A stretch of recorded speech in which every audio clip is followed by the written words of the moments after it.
The Detroit Tigers bring in Andrew Chafin and are apparently in the mix for two more starters. That and more today on Locked On Tigers. You are Locked On Tigers, your daily Detroit Tigers podcast. Part of the Locked On Podcast Network, your team every day.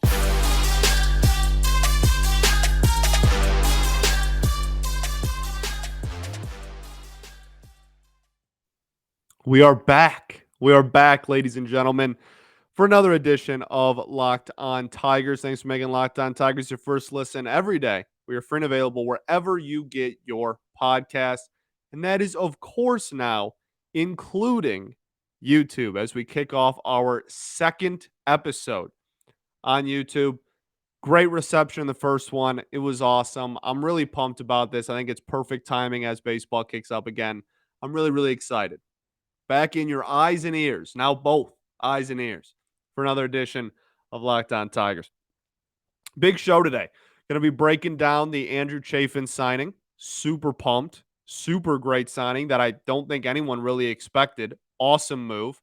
And then reports that the Tigers are still in, or I maybe still in's the wrong word, but are in the mix for two of the Oakland A's starters. We'll get into that. But we're going to kick the show off with just some news and notes from around camp, just some housekeeping stuff. Dylan Smith and Ty Madden both sent down to the minor league part of camp, instructionals, whatever you want to call it. Those kind of cuts are going to start being made, and we will update you on those cuts throughout the spring training process. But they have begun. So Ty Madden and Dylan Smith won't be playing in spring training games. They're just right off the bat going to be down there, which I guess is pretty expected. I don't think this is like a big deal or anything. I think that this is pretty expected. Those guys are still relatively new to the organization, just both drafted last season. Not a bad thing at all. There are some people on the timeline talking about, oh, this is like a big deal, or this is a disappointment or something. This is part of the course. They will be fine. This is not like, oh, they struggled, they need to be sent down right away. This is just how it goes. So they will start off. I think those are probably the only, they're not cuts, but the only cuts to the spring training roster that we're going to see before the first game, which is tomorrow and on Bally. I'm so pumped. But I think that's probably the only one. We even saw reports. We talked about Bo Brisky yesterday. We saw some reports from some of the writers that Brisky might be used pretty early on in spring. Within the first couple of games, he might get some work. So that's awesome. Again, not an indication that he's going to like make the team out of camp or anything, but still a cool thing. Other news and notes. Also, before we move on, actually, I'm really excited about Dylan Smith. Dylan Smith is a dog. Dylan Smith's got it, baby. I'm super pumped about him. A lot of people within the organization are super excited about him, and a lot of writers are super excited about him. Dylan Smith is that dude, and y'all are gonna find out real quick. I'm super excited about Dylan Smith out of Alabama. Gonna be super cool. And Ty Madden obviously was a first round compensation pick. So some pretty high expectations for him. And at least we forget Ty Madden was supposed to go like in the first half of the first round. He was supposed to be a high pick. There were talks about him going to the Angels, like in the top 10, 11 picks in the draft. I mean, Ty Madden is it's somewhat fascinating that we got Ty Madden even there in the compensation round. So I'm super pumped for both of them. Them getting chopped early from the spring training roster doesn't really mean anything. Everything's cool. All good, baby. All good. So that's really the only update, like I said, with the roster. Matt Manning, got some talk about his velocity. Matt Manning's sitting 96 right now, apparently in live BP today, as you're listening to this yesterday. Awesome news. Matt Manning's velocity was one of the more talked about stories from last season. A lot of people were pretty concerned about Manning's velo. It mostly sat low 90s pretty much all year. There were some times there in there were a couple of singular pitches in a game where he would rear back and hit 96, 97.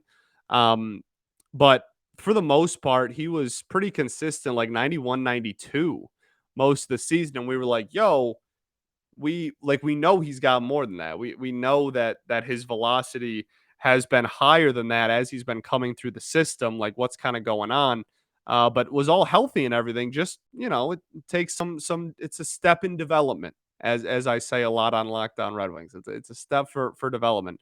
So seeing him already at the beginning of spring before games even started, already sitting 96 throughout a whole consistent live BP is pretty awesome.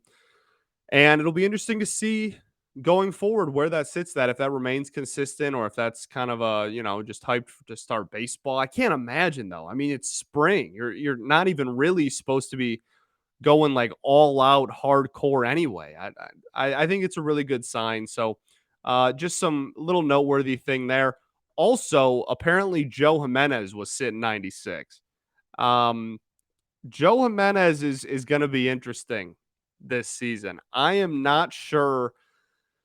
I said this on Twitter in reply to, oh shoot, I can't remember who was in reply to, man. That makes me feel bad. Reply to somebody that's like a frequent listener. Anyway, not going to hold up the show because of it, but man, I really like remembering people's names. But I had a conversation with somebody on the timeline, and I was like, I think Joe Jimenez's leash this season is going to be, it could be pretty short. I'm not sure there's going to be too much room for tomfoolery with Joe Jimenez this season. Because when you're looking at the bullpen now, and we'll get into a full bullpen kind of breakdown and where it stands currently in segment 2.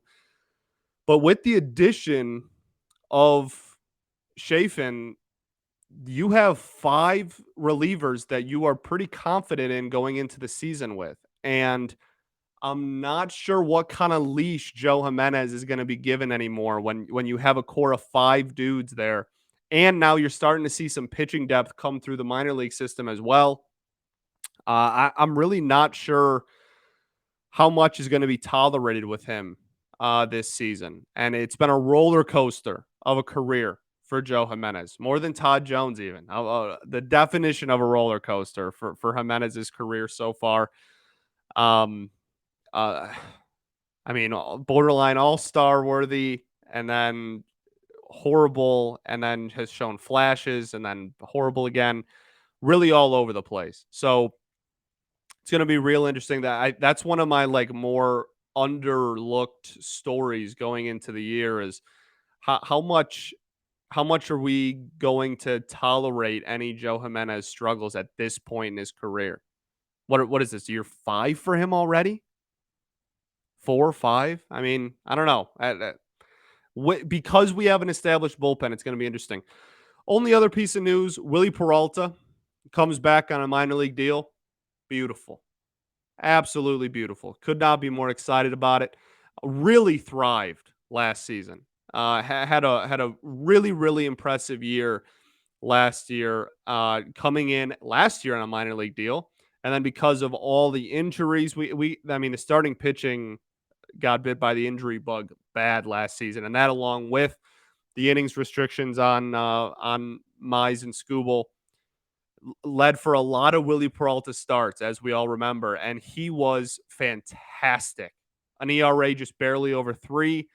Really did a phenomenal job. And I understand he probably wanted to test the market and see if there was, if he did enough to maybe warrant just a flat out major league contract and starting pitcher 5 might have been pushing it, but maybe more of a long relief spot start, Tyler Alexander-esque role, as we talked about yesterday. Didn't look like that market really developed. I'm sure the lockout did not help any of those fringe guys at all. So he comes back on a minor league deal. He'll do the same thing he did last year. He'll start off in the minors if we need his depth, which I'm sure we will, because again, no one goes through an entire season these days without some starting pitching injuries. And we will probably see him at some point. And that's okay by me. He was great last year. So those are really the only news and notes from camp over the last 24 hours since the last time we spoke. And now we will get into the fun stuff, baby. Andrew Chafin's a Detroit Tiger. But first, I got to tell y'all about Mission Possible. Are you ready to discover your purpose and leave an impact wherever you go? Mission Possible, written and read by New York Times bestselling author and athlete Tim Tebow, encourages you to find your passion, pursue your purpose, and create a life for yourself that counts. Ignite a new spark in your life through this new inspirational listen. Mission Possible by Tim Tebow is available wherever audiobooks are sold. All right, everybody.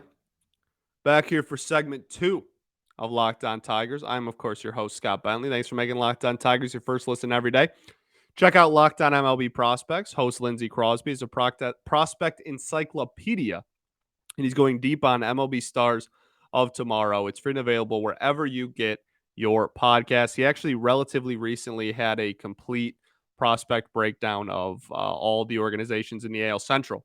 And so you get to hear him talk a lot about us and the Royals have comfortably the two best farm systems in the AL Central right now. So you get to hear him talk a lot about most of the episode, honestly, is about us and the Royals farm and obviously Torque and Green and stuff. It's very, very cool. So definitely go check it out. We are going to check out the Sheriff, baby. Andrew Chafin is a Detroit Tiger. This is such an under the radar great move.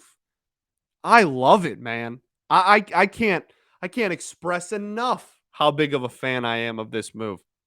Last year, between the Cubbies and the A's, was acquired at the deadline for Oakland's playoff push. He had a 1.83 ERA total last season, a 2.06 in 43 games in the first half with the Cubs, and a 1.53 in his 28 games in the second half with the Oakland Athletics. I mean, phenomenal. He's a lefty on top of all that, instantly adds value to him. 68.2 innings pitched, so just about 69 innings pitched. That's obviously very nice. Just under 3 WAR on B WAR. Got like a 1.5 WAR on F WAR. Baseball Reference is their pitching WAR is a lot more based on results and like finite, how many runs you end up giving up, your ERA and such. Whereas Fangraphs WAR is a lot more based on FIP and kind of what you can control only and not necessarily all about how many runs you're giving up. So that's why you see a pretty dramatic, almost 1.5 win difference between those two, or exactly 1.5 win difference between those two. But regardless, impressive, right? Even if you do use Fangraphs where a 1.5 out of a reliever is phenomenal. His whip was sub 1. He had a 0.932 whip. In Chicago, when his ERA was higher, he had a 0.839 whip in 43 games. And then in Oakland with the 1.53 ERA, he had a whip of just a hair over 1.057. So last season, phenomenal. K per 9 at about 8.5 throughout the entire year, no matter which team he was on. Very solid out of the pen. Lefty, like I said. Some people brought up his 2020 as like a reason to not sign him. That's preposterous. That's asinine. You should not think that way. I don't know how else to word it. That's not a good take objectively. His ERA was 6.5 for reference in 2020. He spent 11 games with the Diamondbacks, had an 8.10 ERA in 6 innings, 6.2 innings, because 2020 was a bleep show. Then had a 3 ERA in 3 innings with the Cubs to end the season. I mean, that's stop taking anything from 2020. Offense, defense, pitching, win totals. It was a disaster of a season. It was 60 games. that there was no fans. It could have been a lot longer. We didn't start anything on time. There was 4 spring training games. Nothing went right. People were getting COVID in and out of the year. People were sitting. Don't take anything in 2020 as an indication of how talented someone is, unless it helps your narrative, obviously. Then always do it. No, I'm playing. Only somewhat. But for real, we're not going to not sign a dude who had a sub 2 ERA and a sub 1 whip last year, a lefty that put up those numbers, because in 15 games in a ridiculous 2020 season, he wasn't great. Total in 2020, he pitched in 9 2/3 innings, dog. Get out of here with that nonsense. If you look at his whole Diamondbacks career pre-2020, you have pretty consistent low 3 ERAs. You got a 3.76 in 2019, a 3.1 in 2018, a 3.5 in 2017, 6.75 in 2016. Admittedly high, only 22 innings though. 2015, first full season, a 2.76. 2014, he only appeared in 3 games, but had a pretty darn good ERA in that year too. So he's pretty consistently, his career ERA is a 3.3. Going to consistently be around there. Even if he doesn't replicate a 1.83 for the next 2 years, we signed him on a 2-year deal, 13 mil. If he can go out there and be a solid back end of the bullpen, late inning, high leverage dude that's going to give you a high 2, low 3 ERA, that's a major win. I'm really pumped about this, man. And like I said, he doesn't even have to replicate a 1.8 or a 1.5 ERA that he had in the second half of last year for me to think of this signing as immensely beneficial to the organization. And now taking a look at the bullpen as a whole, like we talked about in segment 1, now we have 5 relievers that we're pretty confident in, right? We have Funkhauser, we have Cisnero, we have Soto, we have Fulmer, and now Andrew Chafin. And 2 of those 5 are lefties, Soto and Chafin. Beautiful situation. Absolutely beautiful bullpen situation. Now, the big thing is more so, honestly, this upcoming season is going to be how much those relievers are going to replicate or take steps forward and build off of last season, right? We're going to see if they were one-hit wonders or if they're actually building blocks for what the future lies ahead. Soto, everybody knows. I believe in Gregory Soto to the moon and back. That's the dog. All right. So I'm a huge Soto guy. I absolutely wholeheartedly think he's going to take another step forward. Michael Fulmer, no reason to not believe that he's going to take another step forward. Pro's pro. Been here for a minute now. What is this, year 6 already for him? He won Rookie of the Year in 2016. Crazy. Time flies, man. So I believe in Fulmer. I think the big thing with him this year, I think, is just going to be continuing to get used to coming out of the pen and being an everyday option out of the bullpen, as opposed to, the transition from starter to reliever is not as easy as people think. So I think that's going to be his biggest step, but I fully believe in him. Cisnero has been arguably our best reliever over the last 2 years. That's pretty objective. He was our best reliever in 2020. Oh, we're not going to look at 2020. It helps my narrative, though, right now. See how I did that? It's crazy. No, I'm playing. But he made a lot of appearances in 2020 and was solid. And then building off that, had a great year last year and a full season, a real season, right? So Cisnero, there's nothing that leads anybody to believe that Cisnero is going to take a step back. Andrew Chafin, again, has been consistent his whole career, even if he doesn't replicate last season. None that says he's going to blow up and have a horrible year. Great move. And then Funk. Funk's really the only one. Kyle Funkhauser is really the only guy on this whole list that I'm looking at going, there's a chance that he was a one-off thing and maybe he regresses a little bit next season. But we saw when he moved to the bullpen, the velocity went up a ton from when he was a starter. A lot more movement on his slider. I think it's really possible the Tigers, keep it on the DL. Knock on wood. Don't tell anybody. I think the Tigers might actually have a halfway decent bullpen this season. And there's not too many times in my lifetime, my 23, soon to be 24 years on this planet, that I've been able to say that. with confidence. So I'm pretty excited about the bullpen this year. Last comment about the pen, AJ Hinch came out and just said today, Gregory Soto's the closer. You can pen it. But he also said, closer doesn't mean he's getting the ninth every time. And this is because AJ Hinch is a genius and understands what a closer's role actually should be. The closer on your team should be the reliever that you go to in the highest leverage situation in the game. Whatever you need your best reliever on the mound for, whatever situation, you look at your bullpen and you look at the situation in the game and you need your best reliever on the mound in that moment, that is when your closer should be, or your best reliever, your closer, right, should be on the bump. A lot of times that's in the ninth inning, sure. But Hinch's exact words today were, my closer might come in the sixth inning because it's the highest leverage situation that's going to arise in the game.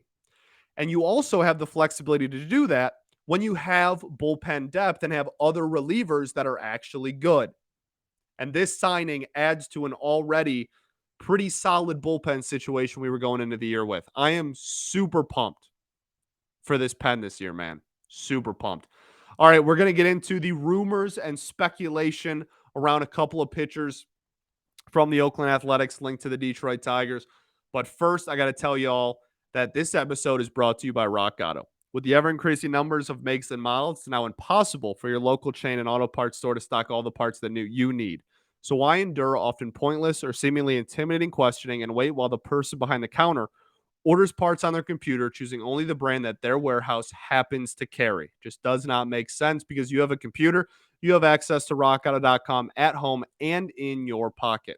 Save time and money when using Rock Auto. Why choose to spend 30%, 50%, even 100% more from the same parts from a chain store or car dealership? Rock Auto is a family business serving do-it-yourselfers for over 20 years. Their prices are reliably low for every customer. They have everything you could need: brake parts, tail lamps, motor oil, even a new carpet. So go explore their easy-to-use website today and find the solution for your auto parts needs. Go to rockauto.com right now. See all the parts available for your car or truck and write Locked On in the How Did You Hear About Us box scenario that we send you. Amazing selection, reliably low prices, all the parts your car will ever need at rockauto.com. All right, everybody. Segment 3. The potentially big one here at Locked On Tigers.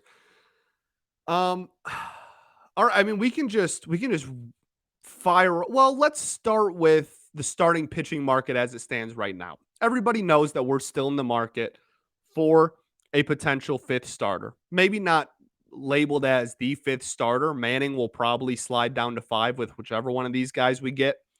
But for a fifth starter to add to our rotation, not the fifth starter, right? Zach Greinke got signed today, going back to the Kansas City Royals. Cool story. I love Greinke, the dude.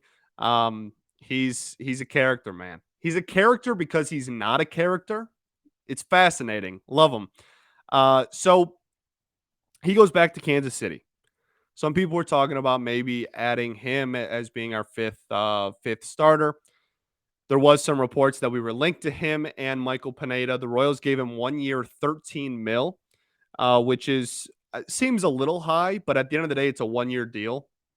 So if you have the money this season, you might as well, you know what I mean, use it if it's within your budget for this year because it's only on the books for this season. So he's going back home, back to where it all started. Also might mean that it's like kind of a last rodeo thing, which would be really sad, but he's pushing 40 now, so it would kind of make sense. Anyway, Greinke back to Kansas City. Michael Pineda still on the market. We talked about Michael Pineda yesterday, why I think he would be a pretty decent fit. Don't need to go into that too much more. But Pineda's still out there, and we have been linked to Michael Pineda for what it's worth. That has been a linked and confirmed thing by several writers that we are in on Michael Pineda, and that could be our starter this upcoming season. If you listen to yesterday's show, you know I'm a fan of that. Luis Castillo, apparently the Reds want to trade everybody except him. I don't know what they're doing, dog. Don't ask me. I don't know what they're doing, and I don't know what the Rockies are doing. Those two teams, if you have any questions about what's going on over there, don't talk to me about it because I don't know. I don't have the answers. The Rockies are a mythical franchise. Okay. And the Reds, I don't understand like kind of blowing it up. Either go all in and trade everybody or don't. I don't understand this like half in, half out nonsense. The Pistons did that for a decade. Look what it got them. Well, it eventually got him Cade Cunningham, but that was after they blew it up and actually tanked for a year. So no. Don't get caught in the Pistons decade of mediocrity. Don't do it. All right. And they won't. They're going to be really bad this year, regardless of if they keep him or not. So I guess maybe that's the thought process. But regardless, it looks like they might actually hold on to him for whatever reason. Which leaves, that's the word, the Oakland A's. Frankie Montas, Sean Manaea. The A's are also blowing it up, and they are getting rid of any and everybody on this roster that has anything less than like 3 years until they hit free agency. You're donezo, right? They already, well, they got Simeon was a couple seasons ago now. Chapman is a Toronto Blue Jay. Olsen is an Atlanta Brave. They're just getting rid of everybody. So we take a look at Montas and Manaea, and there was a report from Heyman that said the Tigers and the Twins. Why? I mean, like, I guess if they think they're going to be competitive, the hole that they need to fill is starting pitching. So I guess it makes sense, but I'm still just trying to wrap my head around the Twins losing 90 games last year and then just like, hey, we're going all in this season. That's still very all over the place in my brain. But he called out by name the Tigers and the Twins for being in the running for either Montas or Manaea, right? So taking a look at these two guys, Manaea has 1 year of service time left. He becomes a free agent for the 2023 season. So that's what you're looking at. That's a lot shorter term, not a lot shorter, a year shorter. Frankie Montas has 4 years of service. You hit free agency after 6. So Montas, free agent in the 2024 offseason. Manaea, free agent in the 2023 offseason. So you're talking about the difference of a year there. That's pretty substantial in trades, especially when you look at the age between the two, right? Montas is 28 years old. Manaea is 30 years old. Just turned 30 in February, but is 30. So a 30-year-old with 1 year left, 28-year-old with 2 years left. A little bit different of a situation there, right? Performance-wise, I mean, they both had good years last year.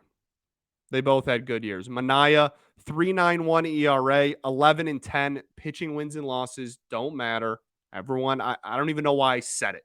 Honestly, I don't even know why I brought it up. They're irrelevant. 3.91 ERA in 32 starts, gave him just under 180 innings, had a 9.7 K per 9 in 180 innings. That's damn good, dog. That's damn good. 194 strikeouts in 179 innings. Almost a 200K season. That's damn good. And for those who don't remember, Manaea was hyped when he first came up, man. That was the summer before my freshman year at college. That was 2016. When he got the call up, man, people were pumped. And he had a 3.86 ERA his first year as a rookie too. I mean, he was labeled as like the guy. He's going to be the A's, like big time pitcher going forward for this next generation of Oakland A's baseball. He was the dude. And while he didn't ever reach that like true, 100% ace status, he's still a damn good pitcher. 3.86 career ERA. Dealt with a little bit of injury problems in 2019. But that's it. I mean, besides that, his starts by year are 24, 29, 27, 5, 11 in 2020 because it was a stupid year. And then 32 last year, which was tied for the most in the American League. So he's going to get you innings. You need innings. Desperately, you still need one guy that is just going to give you innings. And if he's going to give you Sub-4 ERA, almost 10K per 9 innings. That sounds pretty damn nice to me. You know what I'm saying? 1.227 whip, maybe a little bit high, but not. I mean, that's a fine whip. That's fine. 3.66 FIP, which indicates that maybe his ERA was even a little higher than it should have been situationally. And the big thing when you move not saying that Oakland is some like super, tiny ballpark or anything, but when you put people in Comerica that have low FIPS and high ERAs, that's a recipe for success. Okay, that's a we take those. We like those situations. So Manaea is solid. He's going to cost you a decent amount of prospects, and we can kind of get into that. Maybe if the deal isn't done tomorrow and they're still on the table, maybe on tomorrow's show we can talk about some potential returns and such. But Montas is good, man. Frankie Montas is a damn good pitcher. Last year also made 32 starts, 187 innings pitched to be paired with 207 strikeouts, had an exactly 10 K per 9, a 1.182 whip, very, very solid, very good. 3.37 ERA, I don't know if I said that already, and a 3.37 FIP, exactly the same. Doesn't happen too often, but that means that according to that calculation, his ERA is exactly what it should have been. And was 6th in Cy Young voting on top of all of that. He's damn good. And he's got a whole extra year of service tacked on to than what Manaea has. Looking at previous seasons of Montas as well, 2020 is stupid. He had a 5.6 ERA, whatever, no one cares. 2019 and 16 starts, he had a 2.63. 2018 and 11 starts, he had a 3.88. In 2017, he came out of the pen and was terrible. And in 2015, he was still with the White Sox and was barely a major leaguer. So 2021 is really his first full season of rotational work, Frankie Montas. He was phenomenal.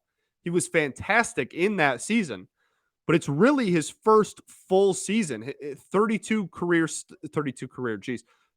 starts last season, doubles his previous career high in starts in a season, which was 2019 when he had 16. This was also the first time that he hit the 100 innings pitched mark, and he almost had 200. So it's for real, his first remotely close to a real full season's workload. But he was 6th in American League Cy Young voting. He was damn good, and it has a whole nother year tacked on to, like I said, compared to Manaea. So pick your poison there. It's not really pick your poison. They both had pretty good years last year. It's pick your poison in the sense that Montas is probably going to garner more than Manaea will as far as the return. What prospects are you willing to give up? What kind of return could we see? Like I said, we can break down kind of more who could potentially be out there for the A's to receive in a deal like this on tomorrow's show if a deal hasn't accumulated by then. But we're going to see, man. We're going to see. I'm excited. I'm really excited. I'm nervous because of, our history of trades and how they've worked out. But I'm excited. This season's going to be a fun one. And we move. We roll on. We ball. We absolutely ball. Thanks for making Locked On Tigers your first listen every day. Now make your second listen Locked On MLB. Paul Francis Sullivan, please call him Sully, brings you his unique perspective on the major leagues, both past and present. It's free and available wherever you get your podcast. Just like us, shout out YouTube. That's all I'm going to say. Didn't wear sunglasses this episode. Had a good hair day, though. Feel like I'm looking pretty nice here. Thank you all for rocking with me. Thanks for listening. Big season on the tick, baby. I cannot wait. We start playing ball games on Friday. Tomorrow. Start playing ball games tomorrow. I'm super excited about it. Peace and love. Going to therapy's dope. And I'll catch y'all then, baby. Go Tigers.